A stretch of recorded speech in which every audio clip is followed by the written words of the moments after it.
హామీలు అన్నారు. మొదటి సంతకం దాని మీదనే పెట్టమన్నారు. 100 రోజుల్లో చేస్తామన్నారు. కానీ ఒక్కటన్నా అయిందా చెల్లె? అబద్ధాలు మాట్లాడుతుంది. ఏమంటుండ్రు? 6 5 అయిపోయినాయని రేవంత్ రెడ్డి అంటాడు. నిన్న రాహుల్ గాంధీ వచ్చి అంటాడు 6 అయిపోయినాయట. అయినాయా మరి? ఒక్కసారిగా టీవీలో చూపిస్తే ఏదైందో ఏది కాలేదో మీరే చెప్పాలి. ఏమన్నారు అక్క చెల్లెళ్లకు? కాంగ్రెస్ రాగానే నెలకు 2500 రూపాయలు అక్క చెల్లెళ్ళ బ్యాంకులలో వేస్తామన్నారు. అన్నారా? నిన్న రాహుల్ గాంధీ వచ్చిండు ఢిల్లీకి వెళ్ళి.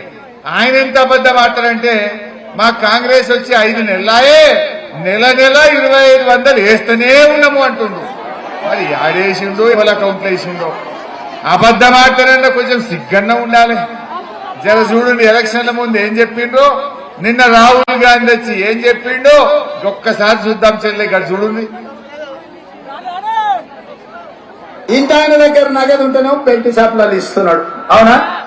అందుకే మా అక్కల కష్టాలు చూసి నగదు మా అక్క దగ్గర ఉంటే పిల్లల చదువులు, ఇంటి ఖర్చులు, పండుగ పూట చుట్టం వస్తే ఇంత మంచి చెడ్డ చూడడానికి ఉంటది.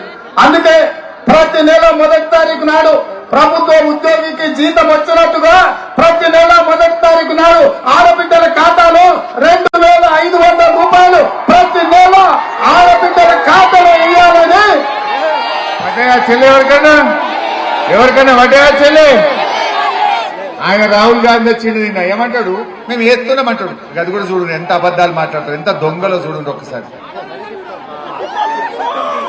तेलंगाना में हमने आपको गारंटीज दी थी, उनको हमने पूरा करके दिखाया. తెలంగాణ ప్రజలకు మేము గ్యారెంటీలు ఇచ్చాము, అవి పూర్తి చేసి చూపించాము.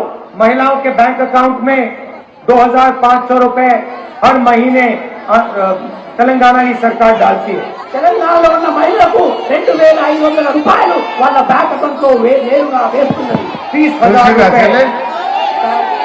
ఎలక్షన్ల ముందు ఇస్తామని చెప్పే మగపిల్లలు జరుగురు అబ్బాయి. మీరు కనబడతలేదు. మీరు జరుగును ఎన్నుకున్న వాళ్ళు కనబడతలేదు. జరుగును మగపిల్లలు ఎలక్షన్ల ముందు వేస్తామన్నారు. ఇప్పుడు మళ్ళా పార్లమెంట్ ఎలక్షన్లు వచ్చినాయని రాహుల్ గాంధీ ఢిల్లీకి వెళ్ళొచ్చి మేము ఆల్రెడీ అక్క చెల్లెలకు 2500 బ్యాంకులలో వేసినామంటుంది. యాడేసిండు? ఎవరికేసిండు? ఏ దొంగలు ఎత్తుకపోయిందని ఎవరి అకౌంట్లో పడ్డాయి? గింత బట్టెబాజికి అబద్ధాలు మాట్లాడే కాంగ్రెస్ నమ్ముదామా చెల్లె? ఇది మోసం కాదా? గజ్వేలలో మనం నమ్మలే. పాపం బయట కొంతమంది నమ్మి ఓట్లేస్తే వీళ్ళందరినీ మోసం చేసింది కాంగ్రెస్ పార్టీ. ఇదేమో అక్క చెల్లెలకు మోసం. ఇక మా అవ్వ కనబడుతుంది, ముసలమ్మ పెద్దవ్వ కేసీఆర్ ఉండగా 200 2000 చేస్తా అంటే చేయలేదవ్వా? చేసిండా లేదా? కరోనా వస్తే 10 కిలోల బియ్యం ఇచ్చిండు, 2000 పింఛన్ ఇచ్చిండు, ఇంటి ముంగడు నల్లబెట్టి నీళ్లు ఇచ్చిండు, బతికేటట్టు కడుపులో పెట్టుకొని సాదుకున్నాడు. ఈ కాంగ్రెస్ వాళ్ళు ఏం చేసిండ్రు? అంత అవతాతలు కేసీఆర్కే చెప్తురని మేము 4000 ఇస్తాము అన్నారు. 4000 ఇస్తాము అన్నారు. జర చూపిరా బై. అది కూడా పెన్షన్ ఎంత వస్తుంది? 2000 వస్తుంది కదా. వచ్చే నెల నీకు 4000 నీ ఖాతాలో పడతాయి. వచ్చే నెల డిసెంబర్ 9 నాడు పెద్దమ్మ 2000 కాదు, ఇందిరమ్మ రాజ్యం వచ్చి నీకు 4000 రూపాయలు పెన్షన్ వస్తుంది. ఎవరు నడుకునే పని లేదు.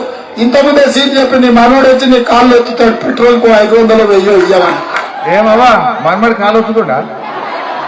ఏమన్నాడు చూసినావా ఆయన? అంటే మన కేసీఆర్ 200 2000 చేస్తా అంటే బరాబర్ ఇచ్చి చూపించినా లేదా? మరి వీళ్ళేం చేశారు? వచ్చేదేరా? డిసెంబర్ పోయి జనవరి వచ్చే, జనవరి పోయి ఫిబ్రవరి వచ్చే, ఫిబ్రవరి పోయి మార్చి వచ్చే, మార్చి పోయి ఏప్రిల్ వచ్చే, ఏప్రిల్ పోయి మే వచ్చే. 5 నెలలైనా వాడి వచ్చే నెల ఇంకా రాదా? ఎన్ని అబద్ధాలు మాట్లాడారు. ఇంకా బాధ కలిగేది ఏంటంటే ఆ 4000 దేవుడెరుగు నడిమిట్ల జనవరి నెలది 1 నెల పింఛన్ కూడా ఎగ్గొట్టిండి పుణ్యాత్ముడు. ఇచ్చే 2000 కూడా ఎగ్గొట్టిండి పుణ్యాత్ముడు. అవునా కాదా? ఎందుకనుకో సామెత ఉండే, అన్న వస్త్రానికి పోతే ఉన్న వస్త్రం పోయిందట. ఈ పుణ్యాత్ముడు 4000 ఇస్తాడని ఆశపెడితే నడిమిట్ల 2000 ఎగ్గొట్టిండు. అయినా కాంగ్రెస్ కోటేద్దామా? ఇవాళ ఒక్కొక్క అవ్వకు ఒక్కొక్క చెల్లెకు ఈ కాంగ్రెస్ పార్టీ 5 నెలలు ఇంటూ 2000 అంటే 10,000 రూపాయలు బాకీ పడ్డదా లేదా? పడ్డదా లేదా? ఎవడన్నా కాంగ్రెస్ వాడు వర్గంతో ములుగుకొచ్చి మా అవ్వ ఓటో మా తాత ఓటో మా చెల్లె ఓటు అడిగితే బిడ్డ 10,000 పెట్టిన తర్వాత నువ్వు ఓటు అడగాలని చెప్పాలి మీరందరూ. అవునా కాదా? వాడు మోసం చేయలే. మరి అదే విధంగా ఇవాళ అక్క చెల్లెలు కూడా 2,500 పడ్డోళ్ళేమో కాంగ్రెస్ కి అయింది చెల్లె, పడనోళ్ళంతా కారుకు వెంకటరామరెడ్డికి అయింది. నేను ఊరుకుంటానా? రేపు మీరు కాంగ్రెస్ వాళ్ళకి సురుకు పెట్టుండ్రి.